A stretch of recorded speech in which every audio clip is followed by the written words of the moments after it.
Yes, my darlings. Oh. A diet where you can eat whatever you like seems too good to be true, but our next guests are proof there is one that works. Please welcome Jennifer Elliott and Stella Cowan.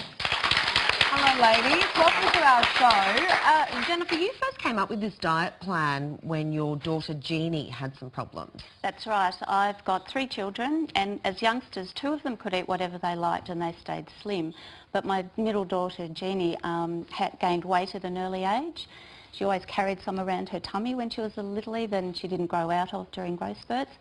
By the time she got to 12, she'd, in the year from between 12 and 13, she went up 2 clothes sizes in a year. She gained a lot of weight then. And at 14, she was diagnosed with insulin resistance, which gave me the clue to what was happening with her. So what is insulin resistance? Insulin resistance can be understood in the context of how we metabolise the food that we eat, particularly carbohydrate foods. So carbohydrates like bread, potato, rice, pasta, even fruit and honey, they're broken down to sugars in the body. And for some people, they're really good at getting that sugar into their muscles, and their muscles burn it up for energy. So they're like carbohydrate burners. They can eat lots of food, they burn it off, they don't put on weight easily. Now people like my daughter with the insulin resistance, it goes a different way. They're not so good at burning it, they're good storers. So the sugars from those carb foods goes to the liver, converted into fat, goes down around the tummy. And you estimate around 1 in 4 of us could have this type That's of right, conservatively. condition. Yes. Wow. Yeah. Okay, so Stella, you actually have been following this plan and you've That's right, lost an incredible amount of weight. Yes, yes. I'm very, very happy with the plan. 16 kilos, is 16 that right? kilos so Wow. far, yes. So, and it's worked really, really well. Thank you. Talk us through the plan. It's about when you eat, not really what you eat. So really there's not one diet approach that fits everyone. So when a client comes to see me, I ask them lots of questions to see whether this approach will be right for them. Do they carry weight around the middle? Are they tired? Do they get sleepy during the day? Are they excessively hungry? Reflux? High blood pressure? Lots of questions like that. Now, if they say yes to a lot of those, it's carbohydrates that are the problem. They're actually, you know, storing them. So the plan doesn't exclude any foods, but it's what they eat and when. So for this one, we watch the carbohydrates and we get them to a level that they're able to process without going into storage. So I suggest people try a 1-week plan.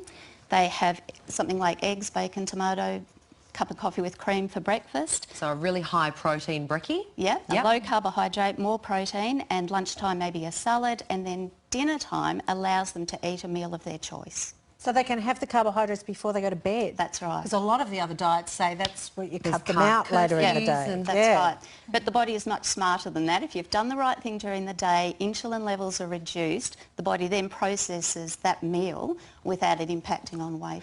And you say that this diet can also help with depression and energy levels. In what way? Absolutely. So when a carbohydrate storer eats carbohydrates and their insulin is level increases, that can then have effects on hormones that affect our moods. So cortisol can go up and people get stressed and anxious, and serotonin can go down, leading to low mood and depression. So I've seen lots of people, by correcting what they're eating, they actually have huge improvements in their mood and well-being. Wow. What about in the party season where you sort of are drawn towards a lot of carbohydrates? I mean, how do you get around? What can you get away with eating? It's still very manageable. Stella's been on the eating plan for over a year. She's been through a Christmas. And an Easter. And Easter. Yeah. It's tough times. Yeah, I just have a plan. Last Christmas I just lost my 10 kilos that I'd aimed for. So then I just said, right, no carbohydrates before 4 o'clock, and then manage them after that. And I didn't miss out on anything. A lot of people are going to ask, where does alcohol fit in? Wonderfully. They can see something here. It works. Yeah. How does it fit? Yeah. The evening meal is really a meal of someone's choice. So if they wanted to have pizza and a beer, they could have it there. If they have a glass of wine with Sounds pretty dinner, good. that's fine as well. And Stella actually went on a cruise just recently and didn't miss out on any of the enjoyment there. Not at But- all. Yep. No. It was easy to follow on the cruise. I had a strawberry daiquiri before dinner every night and bottle of wine with dinner. I sound like a bit of an alcoholic. and just You're on holiday.